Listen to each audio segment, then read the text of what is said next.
Welcome to The Crossing's online service. I'm Andrew, and I get to be your host for today. The Crossing is the place people go to explore faith and experience the life-changing ways of Jesus. And we are determined to keep getting better and better in 2021. But for that, we need your help. Specifically, we want to better understand you. We want to better understand your life and what you need so that we can create content that best serves you. We are super motivated, and we really hope that you will let us borrow a few minutes of your time to give us some feedback. So will you please complete a very short survey? It will take no more than 5 minutes, and all you have to do is go to thecrossing.com/survey. All answers will be kept private, and your response will be a major factor in shaping the future of The Crossing, what content we create, and what tools and resources we add just for you. Now, a bonus here, in addition to using your feedback to improve The Crossing, we will also be randomly selecting 4 respondents to send a $50 gift card to one of your favorite restaurants. Taco Mesa, Descanso, Millions of Chicken, or my personal favorite, Taco Bell. No, I'm just kidding. But if you do win, we will connect directly with you and get you a gift card to your favorite local restaurant so that we can continue to support local businesses together. 2021 is going to be so full of life-changing experiences with Jesus and hope-filled times together as a community online and on campus that we cannot wait to share all the new stuff we're working on with you. Thank you once again for your continued support. We truly appreciate you going to thecrossing.com/survey and helping us help you. And today, we are continuing our series called Clean Slate. Today's video goes something like this. A sermon from our teaching pastor, Justin Chandler, to help us get a clean start in our relationship through forgiveness. Then a song to help us focus our attention on God and think about what we just learned. And then I'll be back with a couple of next steps that will help you grow in your faith. We hope this video helps you, and if you like it, please share it with your friends and family. Enjoy, everyone.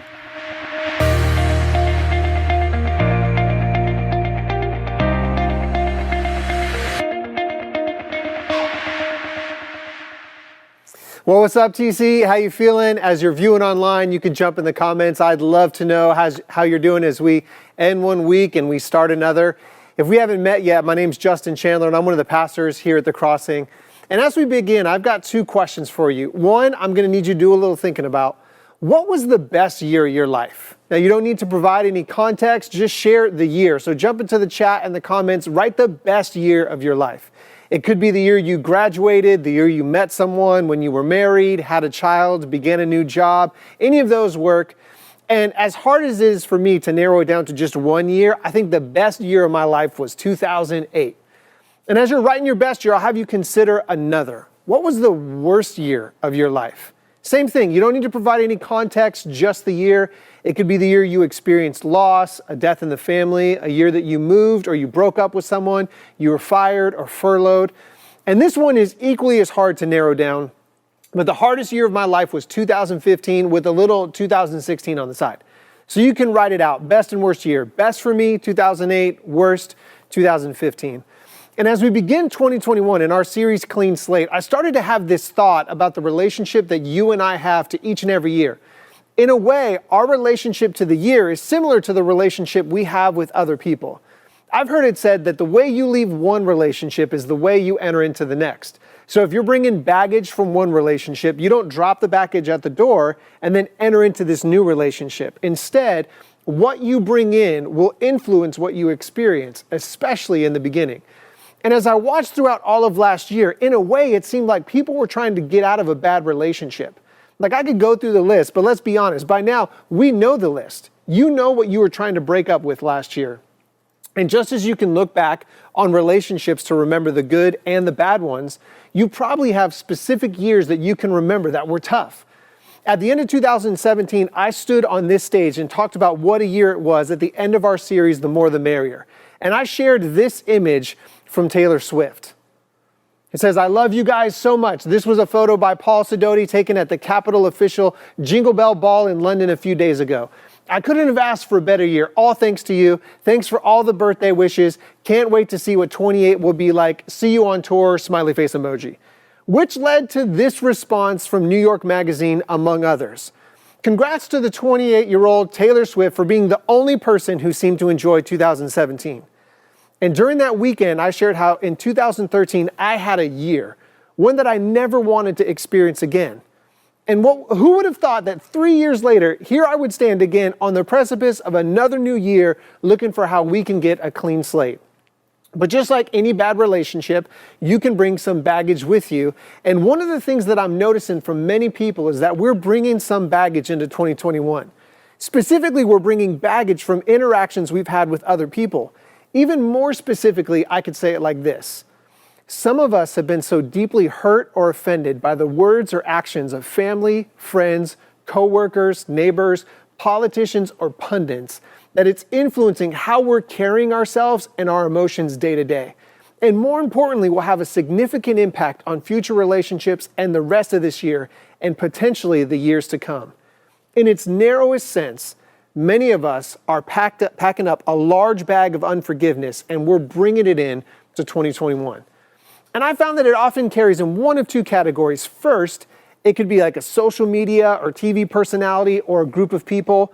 It could be the other political party, a group or a movement. It could be a thought or a belief.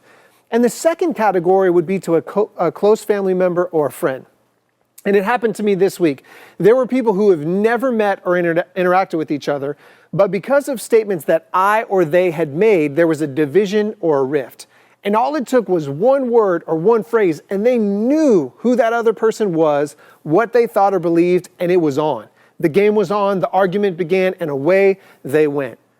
And I can't even begin to tell you how many conversations I had with people in 2020 that as we sat down and we began to talk, and some of the things that they were processing through, and I would ask them, why are you so mad? And they would go on to list what this person or that person said to them, how it was upsetting them. And I would have never said that they had met that person or talked with them. And so I'd say, so why are you giving this person, someone you've never met, so much power over your daily life to the point where you can't sleep at night or you wake up angry? Interactions like this have resulted in times where someone has told me that they just need to turn off the TV or they need to disconnect from social media. And that's easy enough when it's someone that we've never seen or interact with. But what happens when it's a close family member or friend, someone you've bonded with and shared many of life's incredible moments? And just as I've sat with those who are dealing with their frustrations and unforgiveness with strangers, so too I've sat with those who, through Thanksgiving and Christmas, those plans were altered because of their inability to share a room with a family member. That it wasn't possible for them to be with and have a conversation without it going to a negative place, an issue, or a circumstance that they disagree on. But that they both agreed that before they entered or before they showed up, they weren't going to talk about it. And next thing you know, there's this offhanded comment, something that gets said under someone's breath or outright to their face. Then someone's leaving angry, ruining the very purpose they gathered together in the first place. Just this week, I was talking with one of my neighbors and sharing some of the framework of years, relationships, and the baggage we bring. And she said this to me. She says, Justin, I never thought about it like that, but I'm bringing some unforgiveness from last year and you can insert whoever you want to there. You could probably fill in the blank with someone you know too, and you would feel the exact same way that she did. And she ended it by saying this, I didn't know that until you said it. So what about you? Are you bringing some baggage into this relationship you're starting with 2021? Are you ready to move past it? Today, what we're going to talk about is how we can release and give forgiveness to others, even those we've never met, interacted with, or talked to. And thankfully, as we explore faith and we experience the ways that it can change our life through the Bible together, we don't have to go very far to find someone to relate to. So if you have a Bible, you can open up to the very first book, Genesis chapter 32. If you don't have a Bible, I'd encourage you to download our app, The Crossing CM. And when you click on the home button at the bottom of the screen, you'll be able to scroll down. You'll see a notes button, and each portion of what I share today will be included there. So in Genesis 32, we find the story of Jacob, one of the big three of the nation of Israel, Abraham, Isaac, and Jacob. And in Genesis 32, Jacob's returning to his homeland to meet his twin brother Esau. And rather than this being a positive family reunion, the family coming together, everything being made right, there's a lot of history between Jacob and Esau. In Genesis 25, Jacob and Esau are born. And as their mother was pregnant, she was asked why the babies were jostling and struggling together inside of her. And I think every expectant mother asked that question. I know my wife has, but clearly there was something different about Jacob and Esau. Before they were born, there was a contentious relationship between them that had begun. Later on in that chapter, as they grew older, Jacob found a way to take advantage of Esau's physical weakness and convinced him to sell his birthright. Now, a birthright was kind of the customary place that Esau held in his family. It was what he would step into upon his father's death. He would have been entitled to double the inheritance of everyone else in the family. But Esau thought, like, what good is that if I'm dead? So he sold his birthright to his younger twin brother, Jacob, instead. And I shared more about this in our series, Atomic Summer, which you can click on in the link if you want to hear more about their story and how all that started. And then in Genesis 27, the father of Jacob and Esau is nearing the end of his life. He wanted to give a blessing to each of his children, which was different than their birthright. So Jacob found a way to trick his father into believing he was Esau, the older son. And as Jacob blessed his children, he would speak over their life and their future. And in the blessing intended for Esau, here's what Isaac said to Jacob that he would receive. He said, heaven's dews and earth's riches, an abundance of grain and wine. The nations would serve him, people would bow down to him, and Jacob would lord over his brother. And when Esau returned to receive his blessing, he realized that Jacob had stolen it. And instead of that blessing, Esau would receive what was intended for Jacob, which was dwelling away from the earth's riches, away from the dew of heaven. He would live by the sword and serve his brother. He would grow restless and throw his yoke or his burden off of his neck. Now, one of those sounds like a blessing, and one of those not so much. And all of this was leading up to this very climatic moment. And this is how we leave Jacob and Esau. It's in Genesis 27. It says, Esau held a grudge against Jacob because of the blessing his father had given him. He said to himself, the days of mourning for my father are near. Then I will kill my brother Jacob. When Rebekah was told what her older son Esau had said, she sent for her younger son Jacob and said to him, your brother Esau is planning to avenge himself by killing you. Now then, my son, do what I say. Flee at once to my brother Laban in Haran. Stay with him for a while until your brother's fury subsides. When your brother is no longer angry with you and forgets what you did to him, I'll send word for you to come back from there. Why should I lose both of you in one day? Now, as time passes, Jacob works for Laban. He marries, has children, increases his property, and he decides to return home. The only problem with returning home is that he's going to return home to his brother Esau, the same brother who held a grudge and upon their father's death planned on killing Jacob. 20 years have passed since they met. But some grudges and some vendettas never die. And you may feel that way too. It may be part of the reason why 2021 has started in the way that it has for you. And so we pick up their story in Genesis 32, verse 3. And it says this, Jacob sent messengers ahead of him to his brother Esau in the land of Seir, the country of Edom. He instructed them, this is what you're to say to my lord Esau. Your servant Jacob says, I've been staying with Laban and have remained there till now. I have cattle and donkeys, sheep and goats, male and female servants. Now I'm sending this message to my lord that I might find favor in your eyes. When the messenger returned to Jacob, they said, we went to your brother Esau, and now he's coming to meet you, and 400 men are with him. Now, some of this may be over our head and out of our context for us. I mean, I don't know about you, but outside of watching Yellowstone, I don't have a lot of context for livestock. But there's a lot of this portion that we can relate to. As Jacob spent time away, he has cattle, donkeys, sheep, goats, and servants. In a way, he's letting his brother know he's doing really well financially. Like he's made a little money while he was away. So Jacob sent messengers ahead to let Esau know he was coming, to let him know he was doing good and he wants to find favor or to get the approval and grace of his twin brother. Like maybe after 20 years, we can let bygones be bygones and so on and so on. That a lot of time has passed and maybe we've moved on from that giving away the double inheritance while you were dying and stealing the blessing from our father thing. And so the dramatic pauses of the commas from the messengers as they speak are on purpose. We went to your brother Esau. Now he's coming to meet you. 400 men are with him. I mean, there's bringing like a traveling company or a security detail, and then there's bringing an army.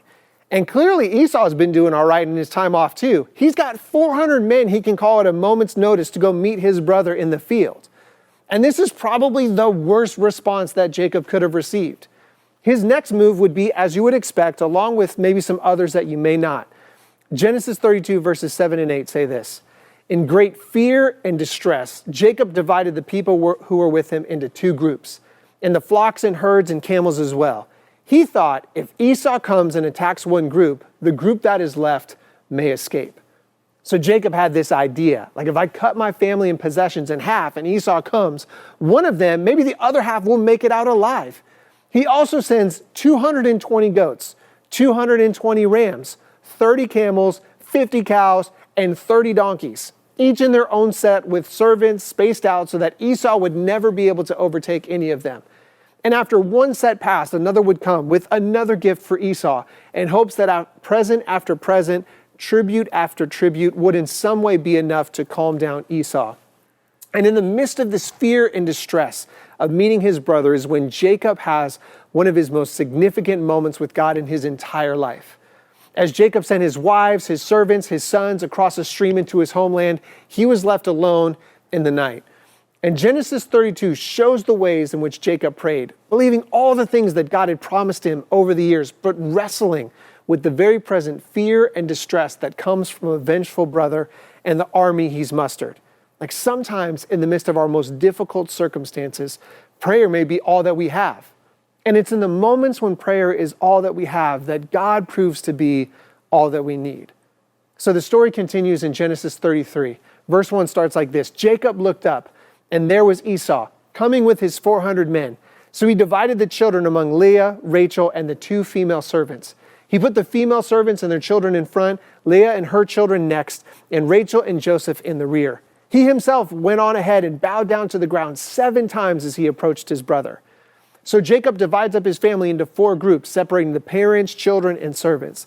Then he goes ahead to meet with Esau on his own, hoping that if something happens to him by Esau and his army, at least the rest of his family will have a hope of surviving.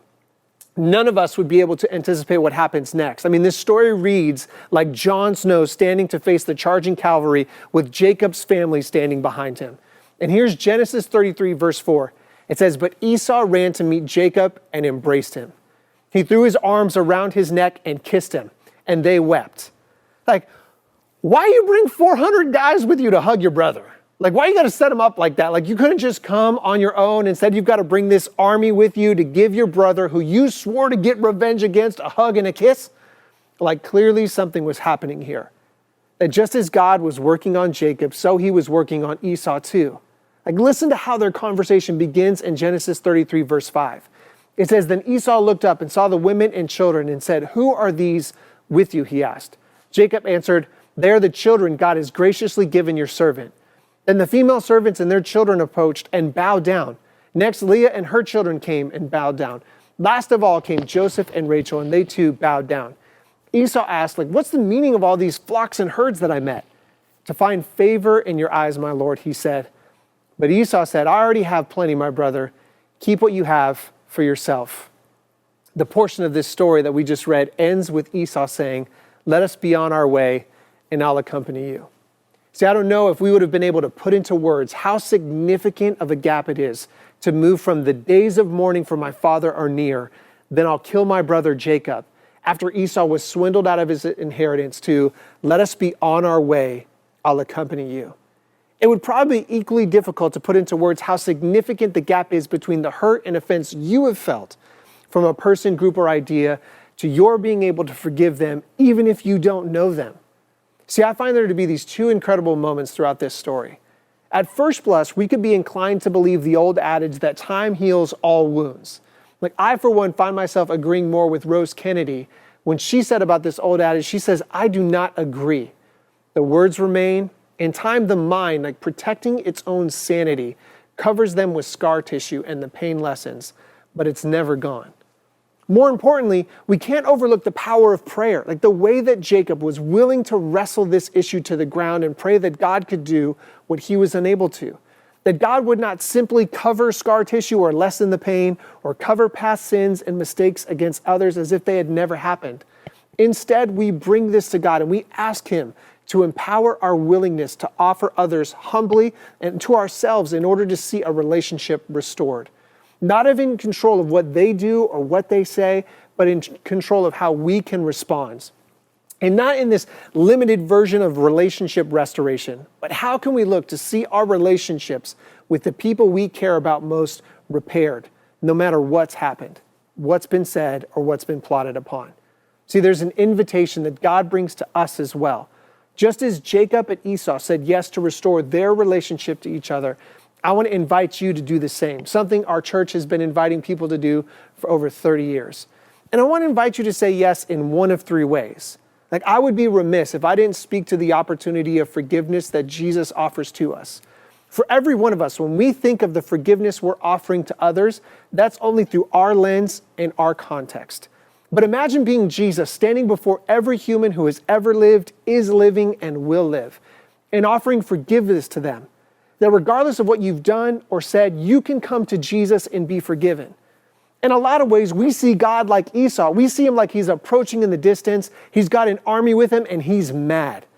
Instead, Jesus brings his loving arms stretched wide and offers forgiveness all who are willing to accept it from him and accept it for themselves. The promise of stepping out of an old way of life and into a brand new life. And this would not only make an incredible start to 2021 for you, but for every year that is to follow. And if you want to say yes to Jesus, either for the very first time or if you're returning to faith as if it were the very first time today, you can type the number 1 or Jesus in the comments right now. For some of you, you recognize that the way that you can say yes is to forgive someone, some group, some idea. Like, it didn't take you long to already know someone you need to forgive. And you want to drop the baggage that you're bringing into 2021. And whether you've ever seen this person or not, you can offer them forgiveness for the impact that they've had upon you. And some of you may have a phone call that you need to make, but we can start today by saying yes. And so if you want to say yes to forgive someone, some group, some idea, something, all you have to do is type the number 2 or forgive in the comments. And to the last group of people, like, you may not be ready to forgive someone yet. You can already tell that in your heart, but you know that this issue, the way that it's impacted some of your relationships with everyone else. Maybe you've become isolated, in part to protect yourself and in part to protect other people. Today, you can say yes to people, to being in relationship with others. Like, this week, we're starting a brand new semester of groups that I don't want you to miss. And it could be a place for you to start new relationships and begin afresh. So if you want to say yes to relationship, you can type the number 3 or group in the comments. And so here they all are together. You could say first to Jesus. If you want to say yes, either for the first time or if you're returning to faith, go ahead right now, type number 1 or Jesus in the comments. If you want to say yes to forgive someone, some idea, some group, something, you can type the number 2 or forgive in the comments. And if you want to say yes to relationship, you can type the number 3 or groups in the comments. And as you're saying yes in the comments right now, I want to invite you to pray with me. So let's all pray together. Jesus, I thank you so much, first and foremost, God, for the forgiveness that you offered to us, for the way that you could look past every hurt, every mistake, every issue, every sin, and that, God, you're offering us an invitation to step into a brand new life, to let go of the baggage that we've carried, some of us for years, and to step into a brand new life empowered by your Spirit and your love and your grace. God, I want to pray for those who right now are wrestling with the hard issue of an unforgiveness they have towards another person. And God, I pray today that you would speak your forgiveness over their life and that, God, that would empower their willingness to forgive somebody else.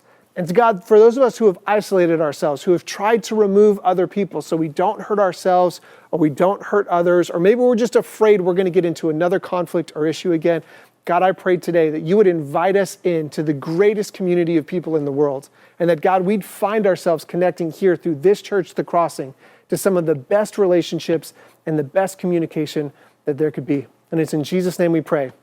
Amen. One of the best ways for us to respond following how we've said yes is to join in a song together. And over the next moments, we're going to sing a song called Another in the Fire. And it describes how when we're walking through life's most difficult moments, we're not walking alone. That there's another in the fire standing next to us. God is with us. May this song be the same response you have as you walk through yours. There's a grace when my heart is under fire. Another way when the walls are closing in. Should I fall in the space between where I used to be and this reckoning, I know I will never be alone. There was another in the fire, standing next to me. There was another in the waters, holding back ever need reminding of how you set me free. There is a cross that bears the burden, where another died for me. There is another in the fire.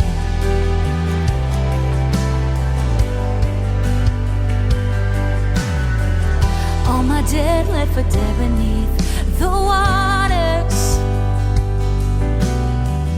I'm no longer a slave to my sin anymore. And should I fall in the space between all the things unseen and this reckoning, either way I won't bow to the things of this world. I know I will never be alone. There is another in the fire, standing next to me. There is another in the waters, holding back the seas. And should I ever need reminded, the power set me free. There is a tomb that holds nobody. Now the power lives in me. There is another in the waters. Oh, there is another in the waters. Oh, I can see the light in the darkness as the darkness bows to him. I can hear the roar of the heavens as the space between wins.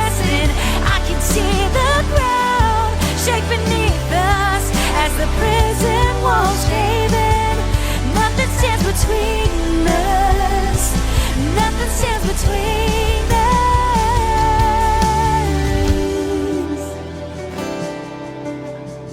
There is no other name but the name that is Jesus. He who was and who is and will be through it all. So come what may in the space between all the things unseen and this reckoning. Oh, I know I will never be alone. There'll be another in the fire, standing next to me. There'll be another in the waters, holding back the seas. And should I ever need reminded of how good you've been to me, I'll count the joy come every battle, 'cause I know that's where you'll be. There is another in the fire. Oh, there is another in the fire. Oh.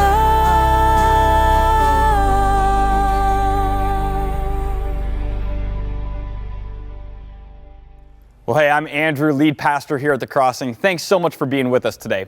These last few minutes together are designed to give you the next steps you need to experience the life-changing ways of Jesus.